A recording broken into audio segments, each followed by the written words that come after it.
Well, g'day, I'm here with the Treasurer and he's delivering his first budget and it's going to be a cracker. Well, Australia is back in the black.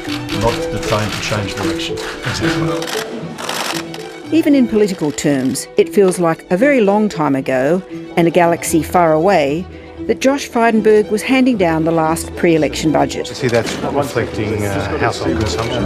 A surplus of $7.1 billion and $45 billion of surpluses over the forward estimates. That rather notorious claim didn't really even stand up to much scrutiny on the night. Like any projection, your ability to deliver that $7 billion surplus is reliant on factors that are outside your control. It might not happen.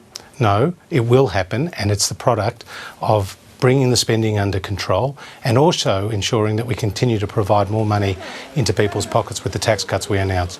It's worth going back and looking at some of the other aspects of that budget just 3 years ago as a starting point for understanding how much has changed in the world of government finances and the economy in the meantime.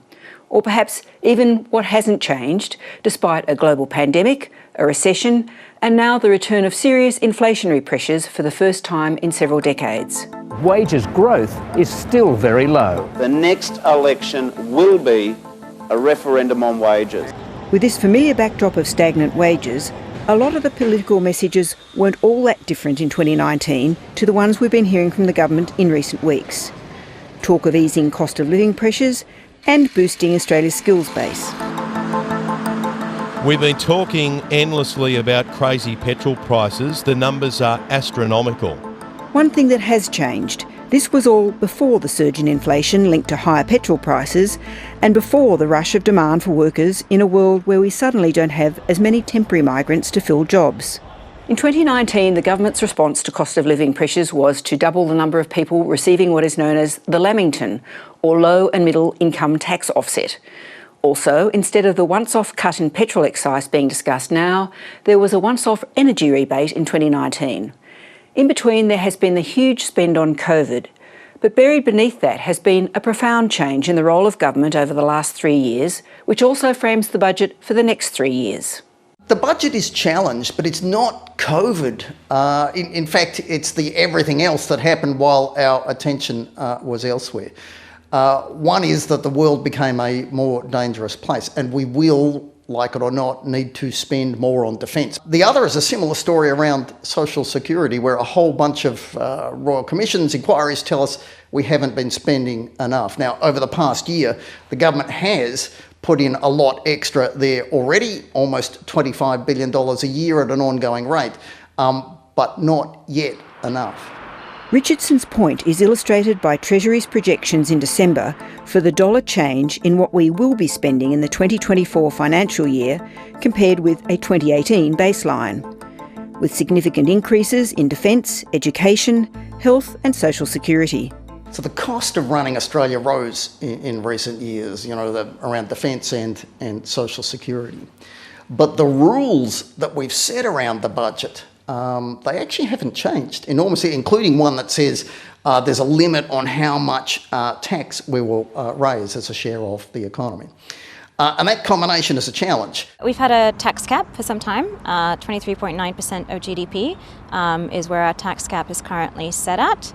But obviously we don't have a spending cap. The government is sticking with the argument that it will not let taxes rise to more than 23.9% of the size of the economy. There's no science in this number. It was just adopted by the Coalition as the benchmark for good government because it was the figure in the last year of the Howard government.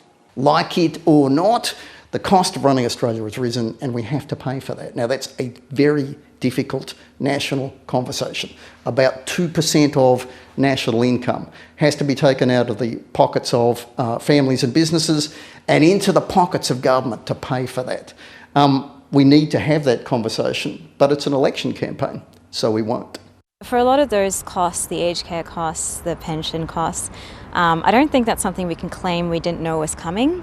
People age quite regularly. We do it every year as a group. So I think a lot of this, we do have to lay at the government's feet in terms of just lack of forecasting around these issues and foresight.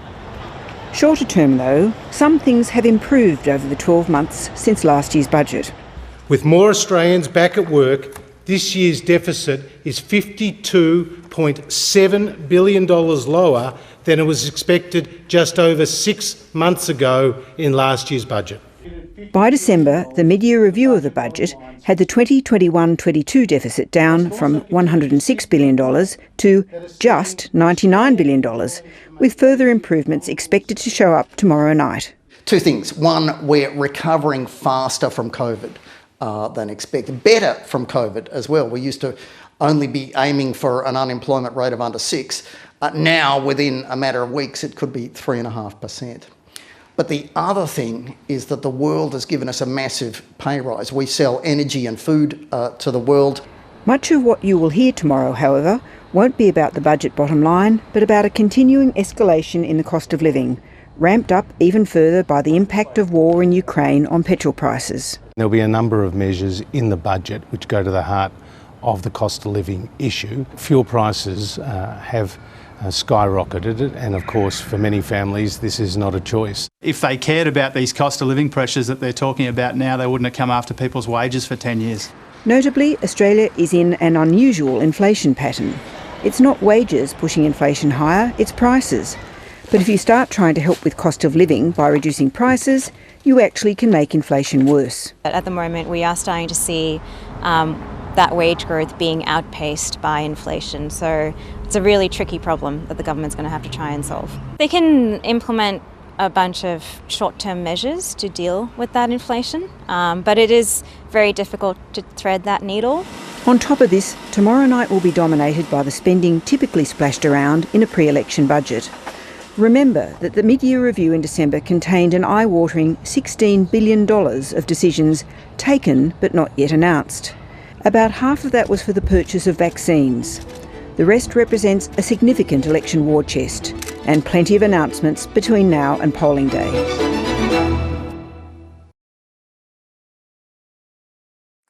Hi, I'm Lee Sales. Thanks for watching this story. If you'd like to watch more of 730's stories, they are on the left of your screen. And tap on the button below to subscribe and get the latest from ABC News.